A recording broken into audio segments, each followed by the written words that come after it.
ser usuário da substância química por nome crack. Como me libertar desse vício? Como sair desse vício? Por que tenho que sair desse vício? O que a vida proporcionou a mim?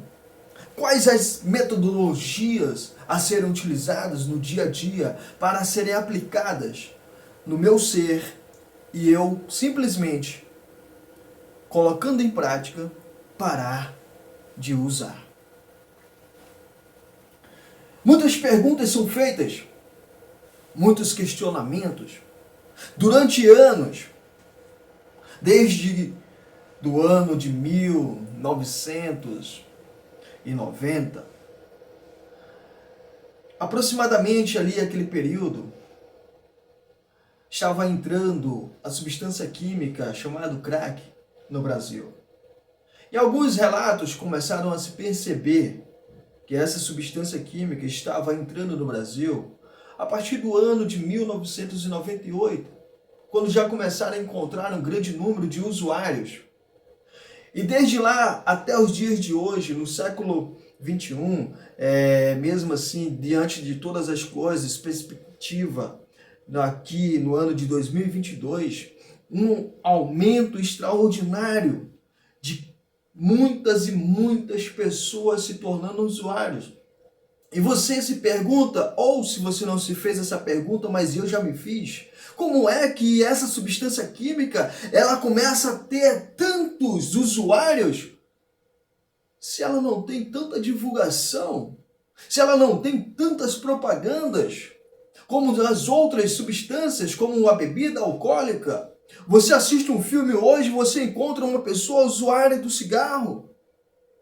Pode não mostrar na marca, mas mostra lá o filtro do cigarro de uma cor. Aí você vai lá no supermercado, no mercadinho próximo da sua casa, você vai encontrar. Aí você vai encontrar diversas marcas. Hoje você encontra cigarro até no sabor de uva, cereja e tantas outras. Quando na época que eu fumava, encontrar um cigarro com um sabor de menta já era um privilégio. E aí, cada vez mais foram aprimorando, adocicando para as pessoas se tornarem usuários. Mas aí, você começa a se perguntar, você vai num bar, no mercado, você vai encontrar essa substância. O cigarro, uma droga lícita. Você vai num outro mercado, você vai encontrar a cerveja, você vai ver grandes comércios, grandes propagandas referente a essa substância química que também é uma droga lícita. Aí você pega o teu celular ou liga a TV em algum canal e você vai encontrar algumas reportagens referente a pessoas, né, que estavam no tráfico de drogas e foram apreendidas com tantas determinadas de substâncias químicas. E entre elas está o crack. Uma droga fria, depressiva, e é destrutiva mesmo.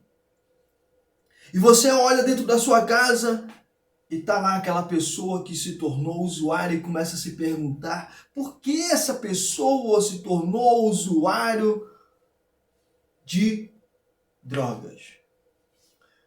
Mas dá uma parada se isso acontece na sua casa. Se isso acontece na sua casa. Se não acontece, desconsidere. E se acontece, dá uma parada nos finais de semana, como é que funciona dentro da sua casa. Tem o churrasco? Tem a bebida? Tem o cigarro? Tem? Elas entram na sua casa? É uma droga lícita. Cada pessoa, ela vai num parâmetro. Algumas pessoas, elas preferem aquilo que lhes são proibidos. Exatamente. Lembra lá de Adão e Eva? Estavam lá no paraíso, aqueles dois. Só que Deus já tinha falado para Adão que de todas as árvores que tivessem lá e todos os frutos que fossem dados por aquelas árvores, eles poderiam comer, exceto uma, que estava no centro, que estava no meio. Uma árvore cujo dava frutos, e esse fruto tinha nela dois tipos, o bem e o mal. Passando-se o tempo, está lá Eva, observando aquele fruto, com desejo de comê-lo. Mas ela não tinha tido a atitude de ainda ir lá comer.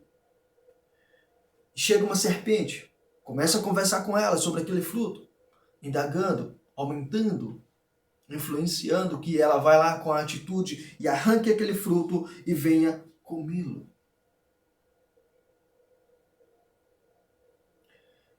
Naquele feedback que as duas têm, Eva vai lá, arranca o fruto, dá uma mordida e leva ao seu esposo. Adão, ele poderia não comer aquele fruto, mas ele também já desejava aquele fruto. Ele só não teve a coragem que Eva teve, mas ele desejava sim aquele fruto. E ele comeu o fruto. Ou seja, algo proibido. Hoje nós vemos um grande crescimento de várias e várias instituições que se programam com os profissionais para trabalharem, para ajudar as pessoas a saírem do uso compulsivo de substâncias químicas. Grandes projetos sociais, projetos governamentais, projetos não governamentais, diversos parâmetros para ajudar as pessoas a não se envolverem no uso compulsivo de qualquer substância química. Mas, infelizmente, um grande aumento. E muitos familiares, eles fazem o seguinte: a desgraça não bateu na minha porta, então eu não me interesso com nenhum tipo de prevenção, não me interesso se... Não me importa, porque não está aqui em casa. Mas quando bate na sua porta, muitas das vezes ainda ignora. Mas quando está lá dentro, quando está acontecendo dentro da sua casa, vem um desespero de não saber como lidar com essas pessoas. Aqui sim. Aí você se pergunta: o que foi que eu fiz? Aonde eu errei? Por que o meu filho, minha filha, ou meu esposo, minha esposa, ou minha tia, o meu tio, minha avó, seja lá quem for, o familiar, um parente, amigo, vizinho, colega, que você admira, respeita, tem o maior carinho, se envolve com essa substância química? Como ajudar essa pessoa a sair do uso compulsivo dessa substância química? O crack é uma droga que é de fácil acesso? Claro que é.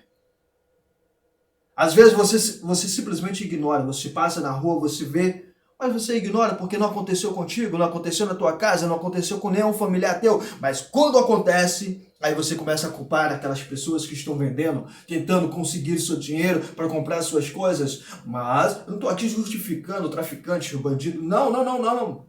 Estou mostrando para vocês pontos importantíssimos a serem tratados. Porque enquanto a desgraça não bate na porta de casa, eu não me preocupo com a prevenção, eu me preocupo com nada disso. Existe uma frase que é muito utilizada por diversas pessoas. O brasileiro, ele só sabe fechar a porta a partir do momento que ele é roubado. Infelizmente, muitas pessoas, elas só querem fechar a porta no momento que acontece a desgraça.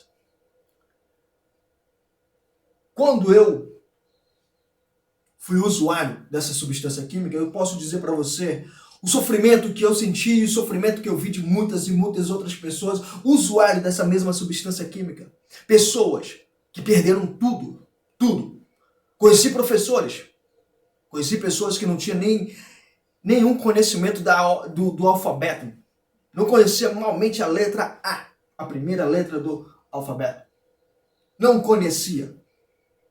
Mas conheci pessoas que eram letradas, tinham formações acadêmicas, que estavam lá no fundo do poço. Infelizmente, suas vidas estavam destruídas pelo uso compulsivo daquela substância química. E eu me perguntava como é que nós podemos fazer para podermos sair do uso compulsivo dessa substância química? O que nós temos que fazer? Quais as metodologias? Quais os tratamentos certos? Ou existe realmente possibilidade? E aí eu comecei a ver amigos que eram usuários daquela substância química começaram a morrer pelas consequências dos atos que começaram a cometer devido ao uso daquela substância. Porque no uso do crack, existe uma grande diferença no uso da maconha. Você pega uma pessoa que é usuário da substância química chamada maconha. Você vai ver aquela pessoa, ela fuma 1 cigarro, 2 cigarros, 3 cigarros. Geralmente ela consegue fumar até 20 cigarros por dia, dependendo do tipo de usuário que estamos falando. Agora, um usuário da substância química chamado crack, quanto mais ele fuma, mais vontade de fumar ele sente. Mais ele tendo acesso à droga, mais ele vai fumando, mais ele vai usando, mais ele vai se destruindo. Não importa a quantidade. O controle não existe. Existe um descontrole total entre a compulsão. A pessoa se torna compulsiva. Quanto mais ela usa, mais ela vai usar. Mais ela quer usar. A mente dela foca naquilo, a mente dela começa a trabalhar naquilo. Todos os pensamentos dela só rodam e giram em torno daquele mesmo movimento, que é usar, usar, usar, usar, usar. E aí você que nunca usou, você começa a se perguntar: fulano, ciclano, beltrano usa droga porque quer? A falta de vergonha na cara, falta de umas boas pomadas. Ah, mas ciclano, a mãe dele foi lá e deu uma surra nele, ele parou de usar. Ah, Beltrano foi para a clínica de reabilitação, passou um período lá, e aí quando saiu, parou de usar. Mas esse aqui que está aqui em casa, não se envergonha, não quer parar. E aí começa-se diversos tipos de questionamento, porque a maioria vai basear na vida dos outros. A maioria vai basear na vida dos outros. A Igreja Universal ela tem um projeto que trata com que a dependência química ela tem cura. A Organização Mundial da Saúde ela relata, onde foi pesquisado por diversos médicos, psiquiatras e diversos outros profissionais da área, que até o presente momento não existe uma cura, existem tratamentos. Em respeito a ambos,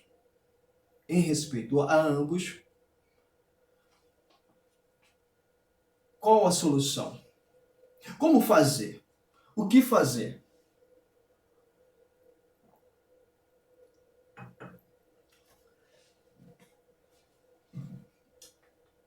Quando eu comecei a usar pela primeira vez e me tornei compulsivo, dependente, viciado mesmo, daquele do tipo de trocar tudo. Todos os objetos, todas as coisas que tinha em casa. Se eu ganhasse uma calça nova, eu trocava. Se ganhasse uma bermuda, eu trocava. Destruía tudo. Passou-se um tempo depois de muito sofrimento, tanto para a minha pessoa como para meus familiares. Comecei a ir para a igreja. Comecei a me dedicar, a me esforçar dentro da igreja. Parei de usar. Disse para mim mesmo que Deus tinha me curado. Disse para mas para muitas pessoas naquela época, que Deus tinha me curado e que nunca mais eu iria voltar a usar essa substância química.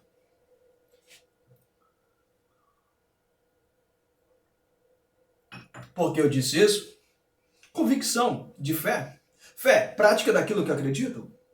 Então eu acreditava que Deus tinha me curado, que Deus tinha proporcionado para mim que nunca mais eu iria usar aquela substância química. E assim foram 8 anos sem o uso.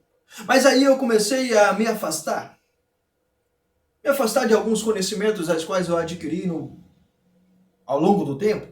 E eu colocava em prática e comecei a parar de colocar em prática. Até o presente momento que eu entrei numa clínica de reabilitação e fui conhecer pela primeira vez a palavra adicto. Quando me disseram que eu era um adicto, eu falei, eu lá sou um adicto. Eu não sei nem o que é isso, eu não sou isso não, rapaz. Eu sou um cristão, sou um cara que acredita em Deus. Sou um adicto, negócio de adicto. É louco. vocês é adicto, mas era uma clínica de contenção. Então eu só falei para mim mesmo, não falei para outras pessoas ouvirem, porque eu não queria passar pela disciplina. Então falei só para mim mesmo. E depois eu comecei a estudar. Peguei aquele livro azul e comecei a estudar. Comecei a ler o livro Narcóticos Anônimos. E está lá escrito, quem é um adicto? Um adicto é um homem ou uma mulher cujo suas vidas foram entregues a um tipo de vício, a um tipo de descontrole, a um tipo de destruição. Quando eu tive a oportunidade, eu fui pesquisar a palavra adicção. E quando eu percebi ali pela leitura, a palavra adicção, escrito adicção, escravo de algo.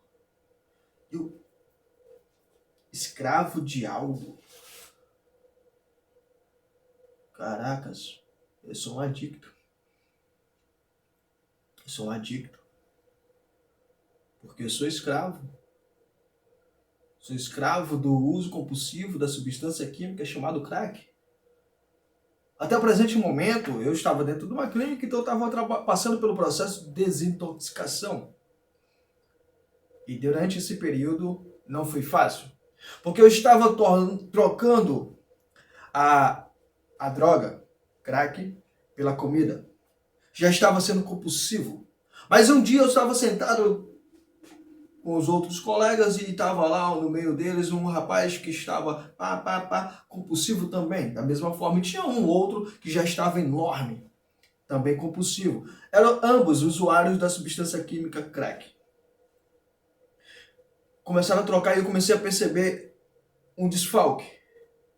Ou seja, trocando um tipo de vício por uma substância pelo alimento. Até o presente momento, estava tudo tranquilo, mas quando ele começou a ser destrutivo, aí veio a preocupação. Porque você olha para um rapaz que tem um corpo, um porte físico bem atlético, e de repente, nada contra gordos, nada contra pessoas obesas, nada disso, eu estou falando de saúde. Quando você começa a ver essa pessoa ficando enorme, desestruturada, fadigada, cansada, sem ânimo, compulsiva na alimentação, sem a preocupação com a saúde, começando a passar mal, comendo ao ponto de vomitar, aí você olha para a pessoa e diz, peraí, não é isso que eu quero? Eu tenho que trabalhar isso em mim. Então eu cortei os pães pela manhã para mim poder começar a trabalhar. E quando eu comecei a cortar os pães pela manhã, eu comecei a perceber que doutor e psiquiatra Augusto Cury, ele tinha muita razão quando ele fala a respeito de que você e eu, nós seres humanos, nós temos que deixar de ser plateia no script do filme da nossa vida. Nós temos que ser autores. Nós temos que ser atores e atrizes principais da nossa existência. Quando nós fazemos isso, aí nós nos conectamos com aquilo que Jesus Cristo disse. Amar o Senhor teu Deus sobre todas as coisas. Esse é o primeiro mandamento. E o segundo, amar o teu próximo como a ti mesmo. Mas eu não posso amar a Deus se eu não me amo. E eu não posso amar a Deus sem me amar. Aí essa conexão, aí eu comecei a entender que a espiritualidade com os ensinamentos do AA, do NA e de várias outras metodologias que dão certo, que funcionam, que outras pessoas estão utilizando no dia a dia e está dando certo, eu comecei a colocar pouco a pouco na minha vida. A honestidade é um dos princípios mais difíceis de ser colocado. Porque nós, quando aprendemos a ser usuários, começamos a trabalhar a mentira. Doutor e psiquiatra Augusto Cury, ele fala que os maiores mentirosos somos nós mesmos. Em uma palestra que eu estava assistindo dele pelo YouTube, ele fala que a nossa mente ela tem uma capacidade imensa de manipular a realidade. E eu fazia isso quando eu era usuário. E hoje, quando eu percebo que eu estou fazendo isso, eu começo, ops, peraí. Tá errado. Não é assim, não tem, peraí, eu não posso ir por aqui. Uma mentira pequena hoje, amanhã vai crescendo, até daqui a pouco eu começo a contar umas mentiras que eu mesmo vou começar a acreditar na minha própria mentira. E aí o perigo. Perigo mentir para mim mesmo. Porque quem vai perder com tudo isso? Eu mesmo. Eu vou deixar de acreditar em mim.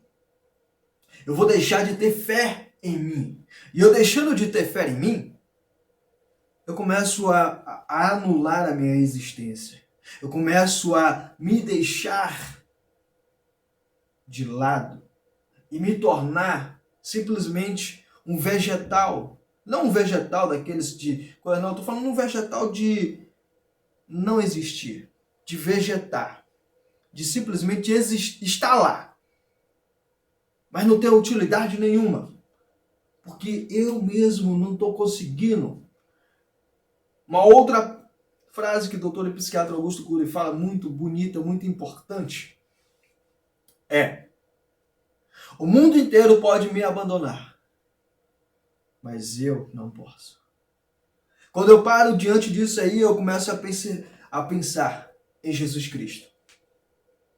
Quando Judas Iscariote chega com os soldados até a presença de Jesus Cristo, e Jesus fala: amigo, por que vieste? Amigo, por que tu vieste? Pedro lança a espada e corta a orelha de um dos soldados. E Jesus Cristo diz: se eu quisesse, pediria para abrir os céus agora, seria enviado uma cavalaria, ou seja, vários anjos, e destruiria todos eles aqui com maior facilidade. Aí eu começo a pensar, A, B, C ou D, várias pessoas dizendo não para mim. Aí eu olho para cima. Eu não vejo os céus abertos, mas eu começo a imaginar aquela quantidade de anjos diante de Jesus, diante de Deus, dizendo: tá vendo ele lá? Olha lá, ele está de pé. Ele não está desistindo. Ó, foi baleado. Olha lá, ó. Foi traído. Ó, mentiu para ele mesmo, mas ainda está de pé. Ó, passou a noite todinha usando droga, mas ainda está de pé. Olha lá, ó. As pessoas estão dizendo que ele não vai conseguir, mas ainda está de pé. E aí eu começo a imaginar a existência daquele ser supremo, dizendo: não desiste não, uma hora tu consegue. Bate lá. Aí eu lembro da passagem que Jesus Cristo, quando estava ensinando sobre como orar, aí ele vai lá no livro de Mateus, capítulo 7, né, e diz a importância da oração. Ele diz que pedi, dar-se-vos-á, batei, abrir-se-vos-á. Olha só, essa questão na importância da existência. E aí, lá dentro da clínica de reabilitação, todos os dias, menos os sábados, todos os dias tinha culto. Pastor Júlio, ao qual tenho o maior respeito e admiração, fica lá em Goiânia, todos os dias ele ia. E na época que ele estava indo, ele estava com a tornozeleira, que ele estava cumprindo pena, na época. Que ele era alguém que a justiça o determinou como bandido. Mas a justiça estava certa, porque realmente ele era. E aí às vezes a gente olhava para ele e falava assim: aquele cara tá ali com aquela tornozeleira, fez tudo aquilo e ainda está de pé? Por que nós não conseguimos? Nós, que eu falo, das pessoas que estavam lá no nosso grupo de amigos, por que nós não conseguimos? Será que nós somos inferiores a ele? Será que nós não temos capacidade de mudar? O diretor da instituição era um viciado também. Era um viciado. há mais de 20 anos, mais de 20 e poucos anos não usa, conhecido como dinossauro, dentro da Irmandade, ou seja, vivendo o tratamento, um dia de cada. E aí eu começo a colocar na minha mente o seguinte, os ensinamentos que Jesus Cristo proporcionou. Quando Nicodemos vai até a presença de Jesus Cristo e pergunta para ele o que ele teria que fazer para herdar o reino dos céus, e Jesus fala que ele tem que nascer de novo. E ele pergunta, mas como é possível eu voltar à madre da minha mãe? Essa é uma pergunta que podemos fazer para nós mesmos. Como é que eu posso voltar ao passado e não usar mais? Como é que eu posso voltar ao passado e nunca experimentar aquela substância química que eu hoje sou viciado?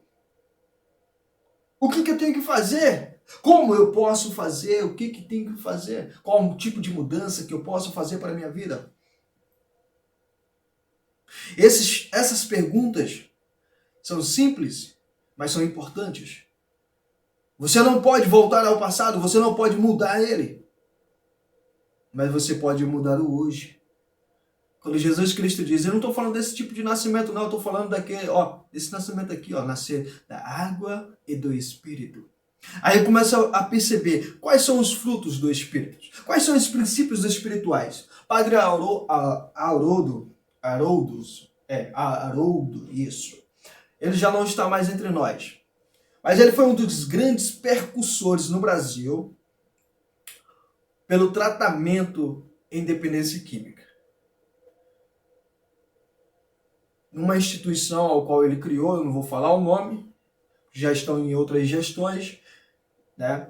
Ele trabalhou com diversas pessoas, tá? Muitos famosos, as quais eu também não vou relatar os nomes, muitos, e ajudando todos. E ele escreveu um livro, os 12 princípios espirituais. Esse livro é muito top, quando ele fala de espiritualidade. E aí você vai para dentro da Bíblia e você começa a ver uma conexão, de uma junção, de uma união, tá? Dos ensinamentos providos. Aí o novo nascimento. Aí você começa a ver benignidade, bondade, mansidão, amor. Você começa a navegar por entre essas linhas e começa a verificar toda a sua história. Aí Jesus Cristo fala que o pai da mentira é o diabo. O diabo é o adversário. Tem muitas pessoas que falam, poxa, eu sou satanista. Beleza, não estou falando de religião, estou falando do que está escrito e o que está proporcionado. Não estou dizendo que eu não minto, não estou dizendo que pessoas não mentem. Nós vamos ver na Bíblia, vamos encontrar várias pessoas que mentiram. Estou falando de questões de pegar o nome, diabo, significado adversário. Aí você pega aquilo ali, aí começa a analisar os pontos. Mentira. Mas quando é que eu começo a mentir? Todo mentiroso ele começa a mentir para si próprio. Aí você pega aquele princípio, as quais nós trabalhamos como metas dentro de uma clínica de reabilitação, metas. Aí você pega ali metas. Qual é a tua meta? A minha meta é ser honesto. E o que é honestidade? Ser honesto comigo mesmo e para com os outros. Aí você ser honesto é você parar de mentir para si próprio. Eu vou lá, eu vou comprar só uma pedra e vou usar em casa tranquilamente e depois quando acabar eu vou parar de usar. Mentira. Você vai lá comprar 1, 2, 3, 4, 1 milhão, ainda não é o suficiente. Mas tem pessoas que têm esse controle. É mesmo? Tem. Pessoas que falam, vou usar tanta quantidade e usa realmente aquela quantidade. Mas está usando. E as consequências vindas do uso do crack, da substância química. Tudo que ela vai fazendo com a pessoa. Tudo que ela vai destruindo por dentro. Desde o corpo físico, a mente e principalmente o espiritual. E aí a pessoa começa a perder tudo. E aí você tem que começar a trabalhar. a se reeducar. Ah, meu filho saiu de uma clínica de reabilitação e seus comportamentos estão inadequados de novo. Pare um pouco e pense. Vamos refletir um pouco. Você pega R$ 10 e você dá ao seu filho. Ele acabou de sair de uma clínica de reabilitação. O seu filho chega você fala para o seu filho para ele comprar pão. Meu filho, vai lá na panificadora e compra tantos de pão. Beleza. Da sua casa à panificadora, dá 5 minutos. 5 minutos. Seu filho chega na panificadora. Ah, eu quero tanto de pão. Ah, ó, vai sair uma fornada já já, daqui a 15 minutos. Aí de 5 passou para 20. De 5 passou para 20. Seu filho diz, beleza, eu vou esperar aqui, vou sentar aqui e esperar. E realmente teu filho está esperando. Seu filho, sua esposa, seja quem for o usuário na sua família. Ele está lá, esperando. Aí de repente chega um amigo, uma amiga ou uma pessoa que ele conhece e começam a conversar. E isso vai desgastando a sua voz e não tem água para ele beber, para ele poder, continuar com a voz comercial de casa. Então conversa vai, conversa vem, pega os pães, 20 minutos já se passaram. Para ele retornar para sua casa, mais 25 minutos. Tá? Então ele gastou 25 minutos. Bora ver se eu estou certo. 5 para ir, 15 para esperar, 20, 10 para retornar, 20. Sim, ok. Quando ele está indo no meio do caminho, todo felizão, com a sacola de pão na mão, e aí um besouro, no seu olho direito. Aí ele vai e começa a enxergar. Aí o olho começa a ficar vermelho.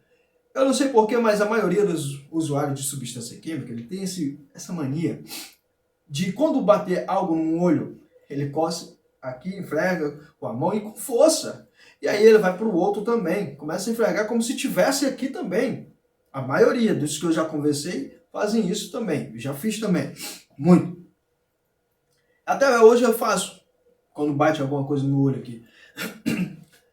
Aí, os olhos vermelhos, a voz bargada, a voz mansa, porque começou bastante lá, então tá um pouco pesado.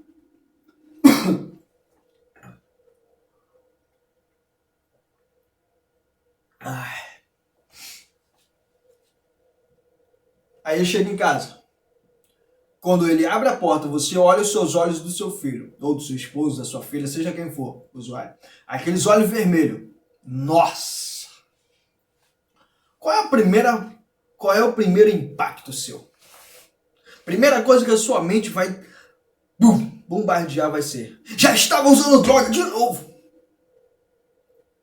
Nem vai perguntar o que foi que aconteceu. Muitos casos, nem vai perguntar o que foi que aconteceu. Já vai logo com uma seriedade de acusações. E realmente, seu filho estava lá esperando, seu filho, sua esposa, quem for, estava lá esperando. Isso é uma realidade. Estava conversando com alguém, mas na vinda, um besouro bateu no seu olho. Então estava vermelho porque ele estava enfrentando para tentar tirar.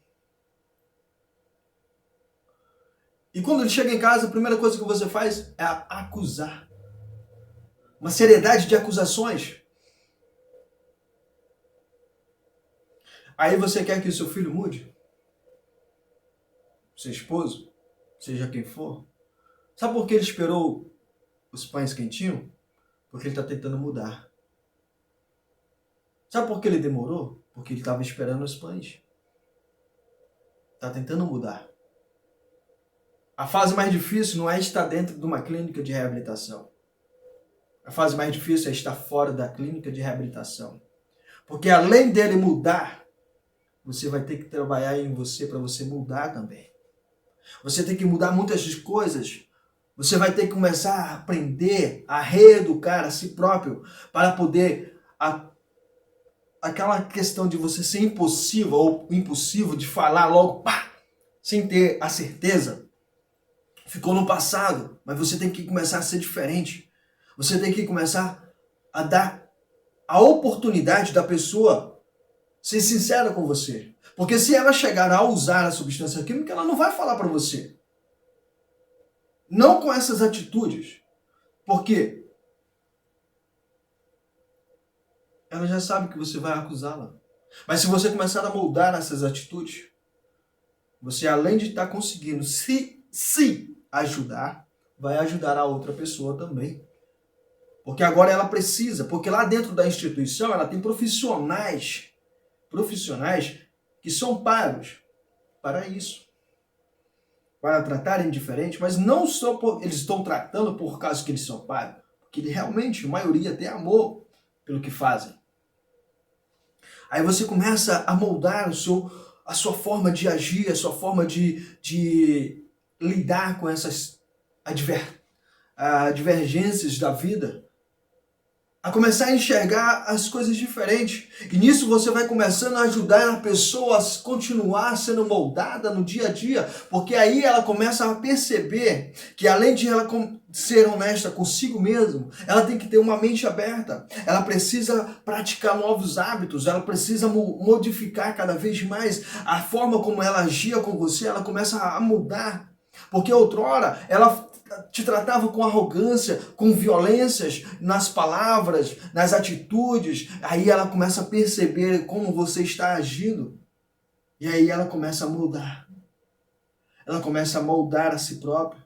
Ela começa a te enxergar de uma forma melhor. Ela começa a ter dentro de si aquele não só apenas o desejo, mas a vontade, e realmente vai fazer a melhora.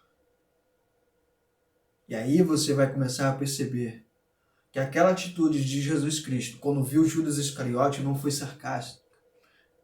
Foi dele mesmo. Porque Judas Iscariote não estava sendo acusado de nada. Ele realmente estava fazendo o que fez. Ele trocou o mestre por 30 míseras moedas. O Senhor de todos eles. O Senhor de todos nós. O nosso Deus. Por 30 moedas. Então Jesus Cristo tinha todo o direito de acusá-lo perante todas aquelas pessoas, porque ele estava cometendo realmente um ato totalmente inadequado. Mas ao invés disso, Jesus Cristo fez a diferença. Aí você aprende com ele, assim como eu estou aprendendo com ele. Amigo, por que tu vieste? Jesus estava preocupado com o seu amigo. Essa mudança, ela é mútua, ela tem que acontecer com você também. Ah, mas eu não sou usuário, quem tem um problema não é eu, é ele, é ela. Não é assim. Todo mundo é atingido. Se você tem dentro da sua casa alguém que sofre de câncer, todo mundo é atingido. Eu me lembro que o ano passado, 2021, meu irmão, Michael, ele estava com câncer. Toda a família, todos foram atingidos. Todos. Teve momentos que eu explodi. Eu falei com parentes meus de uma forma agressiva. Eu tive atitudes inadequadas. Teve outros parentes que também tiveram mesmo tipo de atitude. Atitudes explosivas, arrogantes, grosseiras. Mas por quê? Todo mundo estava sofrendo. Quando você tem alguém que você ama, você sofre. Juntamente com aquela pessoa que está sofrendo. O teu emocional te tira da razão. E quem está preparado para sofrer? Quem nasceu pronto, preparado para ver alguém sofrendo? Alguém que se ama sofrendo? E agir como se não tivesse acontecendo nada? Jesus Cristo estava lá, chegou depois de 4 dias que Lázaro estava morto, quando ele viu todas aquelas pessoas chorando. Jesus Cristo sabia que ele iria ressuscitar minutos depois Lázaro, que Lázaro iria sair daquela tumba, que Lázaro iria sair com vida, mas mesmo assim Jesus Cristo chorou. Ele se comoveu com aquelas pessoas que estavam chorando. Ele se emocionou com aquelas pessoas que estavam lá chorando. Porque ele não viu só apenas as lágrimas, ele viu a dor das pessoas. E quando você vê a dor de quem você ama, você também sente, você também sofre. você também chora. E aí entra a importância da mudança. Aí você precisa buscar ajuda quando necessário? Claro que sim. Ah, mas quem é usuário de substância química é ele. Ei, para com isso. Não é assim que funciona. Como é que você vai lidar? Como é que você vai saber se aquela pessoa está tendo comportamentos de recaída? Como é que você vai poder ajudar? Porque você acha que simplesmente passar 9 meses ou 1 ano dentro de uma clínica de reabilitação resolveu o problema? Claro que não. Claro que não. Ah, mas ele se tornou terapeuta. Eu também me tornei terapeuta, mas e aí? Isso não significa que eu sou imune, que eu sou blindado, nunca mais vai acontecer comigo. Deixa eu não dar continuidade no tratamento, deixa eu não continuar colocando em prática tudo o que eu aprendi para ver se aonde é que eu vou cair de novo. E cada vez o tombo é maior. E como você começa a perceber esses comportamentos? Simples. É simples, para um pouco e respire. Quais os comportamentos que a pessoa que você ama, ela tinha quando ela usava? Como é que você sabia que aquela pessoa usou? Pare um pouco e respire, começa a refletir. E como é que eu vou agir? Peraí, não é assim. Vou agir da mesma forma? Não, daquela forma estava dando errado, porque tu vai continuar aquela mesma forma.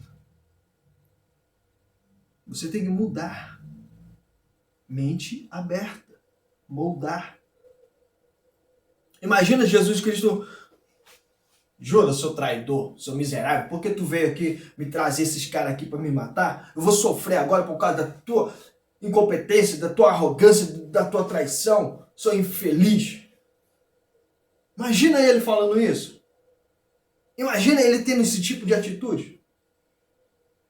Ele precisou enxergar em Judas aquilo que só ele conseguiria enxergar.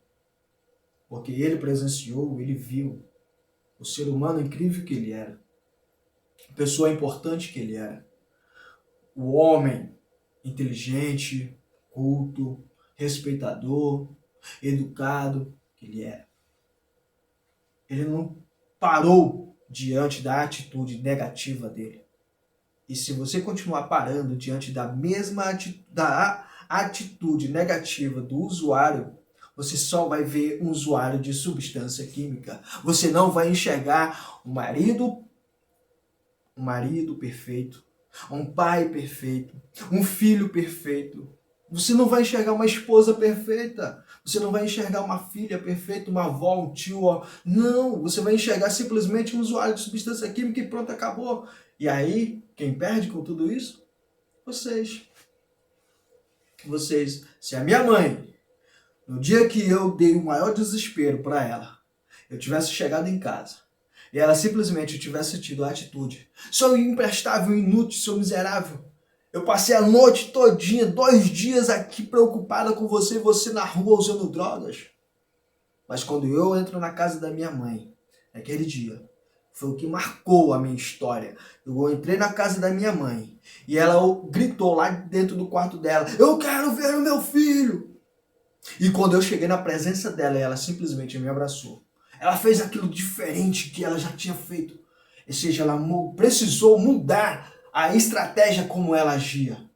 Ela precisou deixar o amor que ela sente por mim fluir para me resgatar. E naquele dia eu decidi ir para uma clínica de reabilitação. 1 semana depois, eu continuando usando todos os dias. Mesmo assim, eu tive forças para ir para uma clínica de reabilitação a mais de 2.000 quilômetros, mais ou menos mais de 1.000 quilômetros longe da minha cidade. Eu fui. Quase 2 dias de viagem. Quase 2 dias de viagem. Eu fui. Eu poderia ter pegado o dinheiro da passagem e ter usado droga. Mas não. Aquela atitude dela marcou. Mudou. Se o teu filho, ou seu marido, seja quem for, foi lá na panificadora porque você pediu, você deu dinheiro, você confiou, então confia até o final. Ah, mas ele usou. Se ele falou pra você, ele tá sendo honesto. Está sendo honesto? Ao invés de você criticar, julgá-lo, começa a prestar atenção que ele está praticando a honestidade. Ah, mas ele usou. Não tem problema.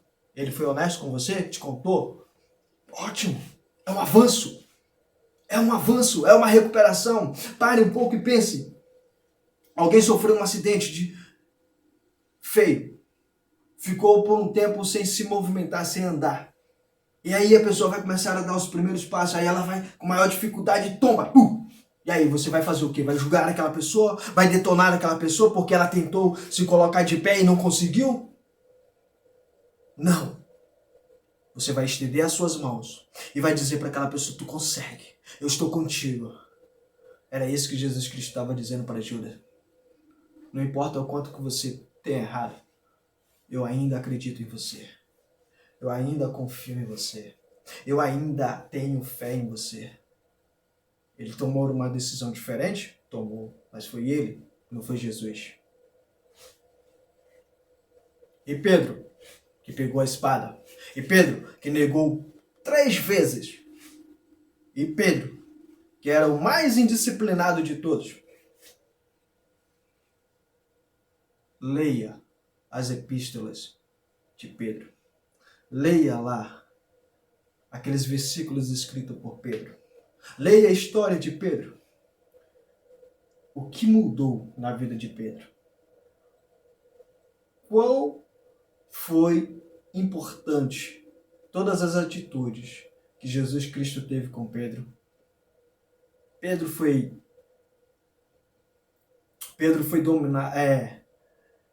foi possuído pelo próprio diabo. Pedro fez tanta coisa errada. E ainda negou Jesus Cristo 3 vezes, antes que o galo cantasse uma vez. É o mesmo que disse para Jesus, ei, se tu for para a morte, eu vou contigo. Eu estarei contigo em todo momento, em todo tempo. Mas na primeira oportunidade, 3 vezes, eu não conheço, eu lá conheço tal homem. Imagina Jesus Cristo tendo a mesma atitude. Pedro, seu miserável, tu me tratou, tu me negou, tu me tratou como se não me conhecesse, rapaz. Já chega de culpa, já chega de condenação, já chega de acusações. Lembra daquela mulher? Vou finalizar aqui para você refletir. Lembra daquela mulher que foi pega no ato do adultério? Quando levaram até a presença de Jesus Cristo, Jesus estava escrevendo no chão. Ei, preste atenção. Estava escrevendo no chão. Mestre, essa mulher foi pega no ato do adultério. Segundo a lei de Moisés, ela tem que ser apedrejada. Mas o Senhor, o que dizes? No coração daqueles homens estava o desejo do mal. Estavam querendo condenar Jesus Cristo, mas também queriam matar aquela mulher. Porque eles se consideravam mais certos do que aquela mulher que foi pega no ato do adultério. E o homem que estava com ela, ou a pessoa que estava com ela? Por que não levaram também? Ela estava adulterando sozinha? Não. Mas estava lá aquela mulher. Imagina a distância que ela percorreu com aqueles homens, insultando ela, tratando ela mal, cuspindo nela, falando um monte de baboseira para aquela mulher. Imagina o sofrimento que ela estava sentindo. E quando chega na frente do mestre, ela está lá caladinha, quietinha na dela, sofrendo. E Jesus simplesmente ouve, faz silêncio, olha nos olhos daquela mulher e responde àqueles homens, em forma de pergunta. Aquele que não tiver pecado, seja o primeiro a tirar a pedra. Aí você para um pouco e pensa, mas Jesus Cristo não era o único que não tinha pecado? Por que ele não pegou uma pedra e lançou naquela mulher? Porque aquela mulher já estava sofrendo demais. Aquela mulher já estava sofrendo demais. Aquela mulher já estava muito deprimida. Aquela mulher já estava sofrendo demais.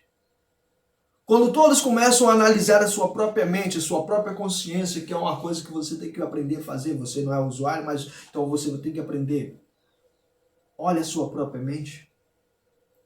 Começa a analisar. E quando eles começaram a perceber, eles começaram a lembrar dos erros que eles tinham cometido. E do ancião ao mais jovem começaram a se retirar da presença de Jesus Cristo e daquela mulher, deixando aquela mulher intacta. Mas já tinham feito a destruição, já tinham machucado aquela mulher, já tinham apredejado ela, não com pedras, mas com palavras. Ela estava lá. Ela estava lá. E aí, Jesus, com a cabeça baixa, levanta novamente, olha para aquela mulher e pergunta: cadê os teus acusadores? Olha só, ele não se coloca como acusador. Ele fala: cadê os teus acusadores? Imagina agora aquela mulher com a voz toda embargada, tímida, com medo. Ela dizer: foram todos embora. Foram todos embora. E Jesus Cristo disse: eles não te acusam, muito menos eu. Vai-te em paz. Portanto, não peques mais. Aí você para um pouco e pensa, começa a analisar a forma como Jesus Cristo tratou aquela mulher. Ela teve muito mais efeito do que as outras formas que aquelas pessoas estavam tratando aquela mulher. Eu ouvi um relato de uma mãe que ela expulsou seu filho de 14 anos da sua casa porque ele estava cansado, já não sabia mais o que fazer com ele. Muitas pessoas começaram a parabenizar aquela mulher, outras pessoas começaram a condenar. E aí eu pergunto, quem é que está certo na história? Quem está certo na história? Olhar todos os lados e pegar um lado é fácil. Agora olhar os dois lados e começar a analisar e perguntar a si próprio: o que você faria se estivesse no lugar daquela mulher, daquela mãe que já não sabia mais o que fazer? Ou no lugar daquele menino, aquele jovem, aquele adolescente, o que você faria? E nesse curso de hoje, nessa aula de hoje, eu finalizo aqui, vou finalizando esse curso, deixando para você, mãe, você pai, você usuário, não desista, não desista. Aprenda todos os dias. Não importa a quantidade de vezes que você errar. O mais importante é a quantidade de vezes que você tenta acertar e que você acerta. Tentou? Ótimo, parabéns. Não conseguiu? Ótimo, você tentou. Tenta de novo, de novo, de novo, de novo. Uma hora você acerta, uma hora você consegue. E quando você conseguir, você vai olhar para trás e vai dizer: valeu a pena. Valeu a pena. Valeu a pena. Não é vergonha? Se precisar ir para uma clínica de reabilitação, vá de cabeça erguida. Vá. Precisar ir para uma igreja, vá. Não importa. O mais importante é você estar bem com você mesmo. Seja feliz. Falo por experiência. De usuário a um ser humano incrível que eu sou. Eu sou. Eu me considero. Eu me enxergo como um ser humano incrível. Forte abraço. Deus abençoe sua vida. Obrigado por existir. Obrigado por adquirir esse curso. Que Deus possa proporcionar cada vez mais bênçãos e bênçãos sobre a tua vida. Forte abraço novamente. Tchau, tchau.